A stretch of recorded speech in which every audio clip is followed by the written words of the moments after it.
ఒక చిన్న మాట, ఇదొక్క మాట వినండి. ఇక్కడ ఏలియా యొక్క శబ్దం, ఏలియా యొక్క బలం, ఏలియా యొక్క అభిషేకం ఎలీషా నోట్లోంచి వస్తుంది. Note this point. బ్రతుకుతున్నది ఎలీషా, కానీ అక్కడ వాడుతున్న ప్రతి పదం ఏలియాదే. నేను పేరు మార్చట్లేదు. చూడండి, రాజుల మొదటి 17వ అధ్యాయం 1వ వచనం. చదవాలి బైబిల్ బాగా.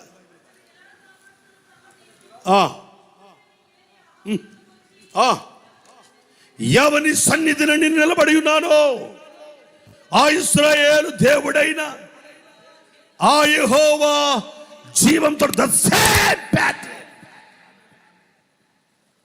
అందుకనే ఏలియా దగ్గర బతికినోడు ఎవడు కూడా ఇంకో కొత్త ప్యాటర్న్ పెట్టడు, ఏలియా ప్యాటర్న్ ఉంటుంది. అయితే ఇతనే యెహోవా స్వరం ఇవ్వడు. కొత్త బండ్లు కొత్త గిత్తలు కట్టడు, పూర్వీకులేసిన ఆది అపోస్తుల పునాదులే కాపాడుతాడు. అన్య భాషలు మాట్లాడటం ఆగకూడదు, స్వస్థతలు ఆగలేదు, అద్భుతాలు ఆగలేదు. ఆగిపోయిన చెప్పినోడు ఎర్రిబోగులోడు.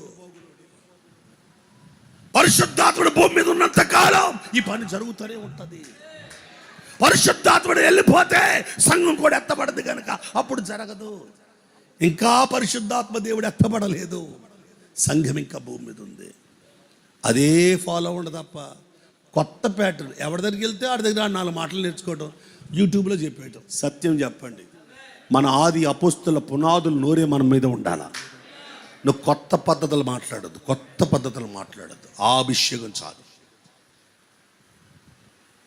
పౌలులో ఏ ఆత్మ పనిచేస్తుందో తిమోతిలో అది ఆత్మ పనిచేస్తుంది అంటాడు. నాకులాగే మనిషి అంటే మారాము కానీ సేమ్ నాకులాగే ఉండగలడు తిమోతి అంటాడు.